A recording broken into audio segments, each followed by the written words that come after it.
सदर ट्रंप के गजा की पट्टी के हवाले से और ट्रंप ने ये कह दिया है कि वो गजा को टेक ओवर करने जा रहे हैं और गजा को ओन करेंगे और कहते हैं मेरे पास रीडेवलपमेंट प्लान है।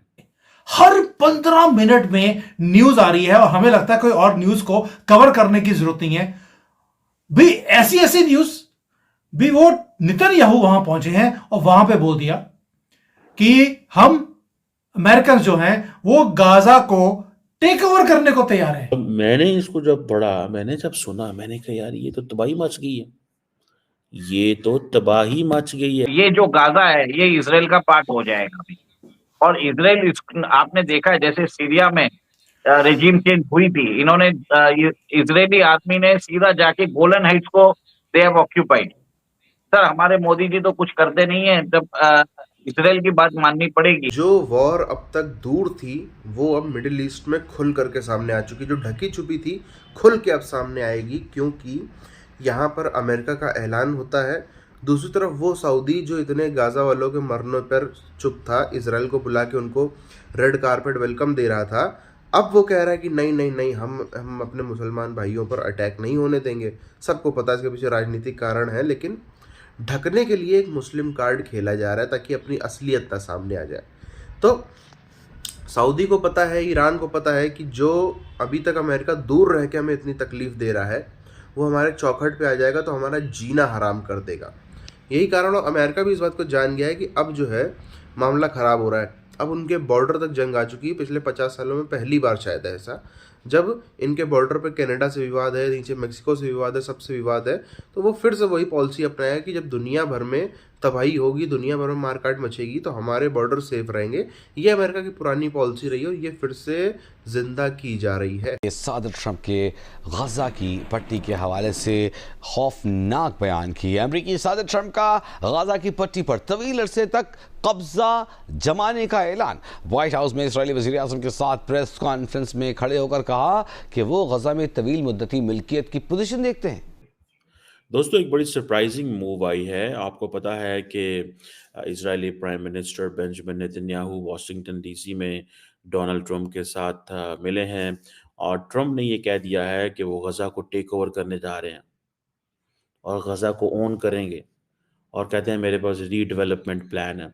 और इसकी ये है कि ये सारे के सारे जो लोग हैं इनको बाहर निकालें, इसको हम डेवलप करेंगे ताकि वापस, जारी बात है इसका मतलब है वापस वो कहते हैं हम किसी को लाएंगे नहीं लाएंगे, क्या होगा।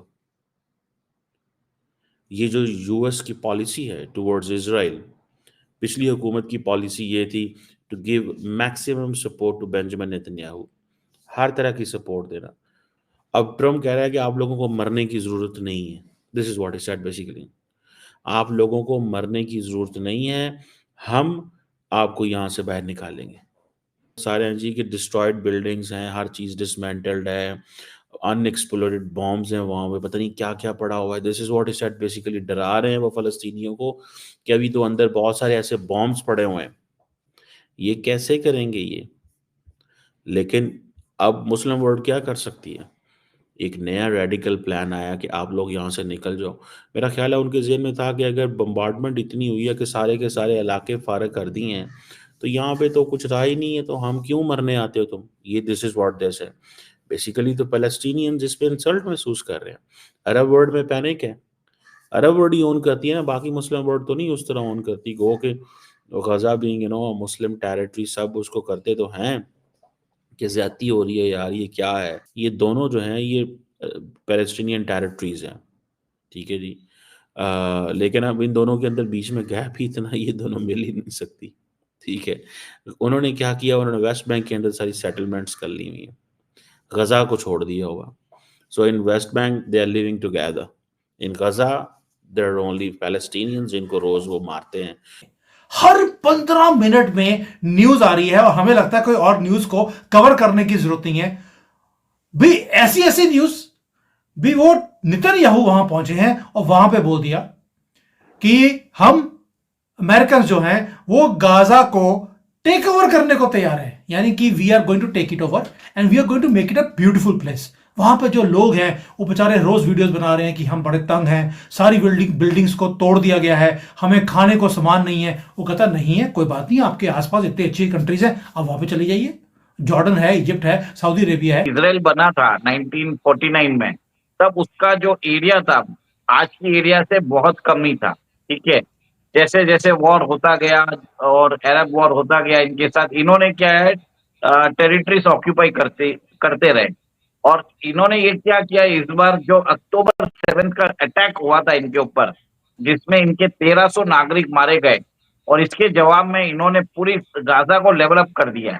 ठीक है, मतलब गाजा खंडर हो चुका है।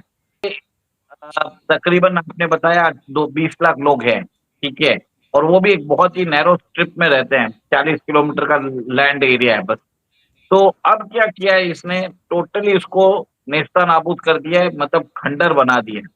अब अगर गाजा के अंदर डेब्री उठाना रहेगा उधर से, मतलब जो बोलते हैं ना कि उसको क्लियर करने की कोशिश करेंगे, तो 5 से 7 साल लग जाएंगे सिर्फ डेब्री उठाने में। कंस्ट्रक्शन और रीबिल्डिंग तो बात की बात है। सर ये इतने अच्छे लोग हैं कि आप सोचिए, इनके मुस्लिम जो इनका ग्लोबल उम्मा है, कोई भी इनको नहीं चाहता लेने के लिए। पाकिस्तान भी नहीं लेगा, वो बोलेगा हमको भी नहीं चाहिए, बांग्लादेश भी नहीं देगा। नहीं सर, लेकिन ये तो बोलते हैं कि ये अमेरिका को बोलते हैं, यूरोप को बोलते हैं कि आप पैलेस्टीन वालों को बसाइए, ये बेचारे बड़े ही दूध के धुले हुए सिंपल से लोग हैं। सर वही खुद तो लेते कर नहीं है। दिया, ये जो गाजा है ये इसराइल का पार्ट हो जाएगा अभी। और इसराइल आपने देखा है जैसे सीरिया में रेजिम चेंज हुई थी, इन्होंने इजरायली आर्मी ने सीधा जाके गोलन हाइट्स को दे हैव ऑक्यूपाइड। सर हमारे मोदी जी तो कुछ करते नहीं है, जब इसराइल की बात माननी पड़ेगी। जब उन्होंने देखा है कि हमको चांस मिला, सीधा गोलन हाइट्स उन्होंने ऑक्यूपाई कर लिया, क्योंकि इनकी जो पीस ट्रीटी थी it was with Asad, it was not with the new regime. अब न्यू रेजिम पूरी इस्लामिस्ट है। अब मैंने इसको जब पढ़ा, मैंने जब सुना, मैंने कहा यार ये तो तबाही मच गई है, ये तो तबाही मच गई है। ट्रम्प ने अगर ये कर दिया कि गजा के लोगों को यहाँ से बाहर निकाल दो, ये क्या बनेगा इसका? ये आप ऐसे थोड़ी कह सकते हो 20 लाख बंदा यहाँ से निकल जाए भाई, 23 लाख बंदे तुम यहाँ से निकल जाओ, कहाँ जाओ, जिधर मर्जी चले जाओ। क्या प्लान है? क्या अरब वर्ल्ड को मनाया? क्या अरब वर्ल्ड से बात की है? इसमें आप ये देखें कि ये सारे का सारा मतलब एक अजीब किस्म का एक फस क्रिएट हो गया। ठीक है, और वो साथ खड़े हुए जो नेतन्याहू थे वो हंस रहे थे, उन्होंने कहा यार अब मैं क्या कहूँ इसके ऊपर, मैं क्या कहूँ इसके ऊपर कि ये लोगों को रिलोकेट करना कहता था। वो कहता ठीक है यही तो मैं करना चाहता हूँ। साथियों, ट्रंप के बयान के बाद से ही पूरे के पूरे मिडिल ईस्ट में चीज़ें बदल चुकी हैं। ये पीस पॉलिसी है, PEACE वाला पीस नहीं, PIECE वाला पीस।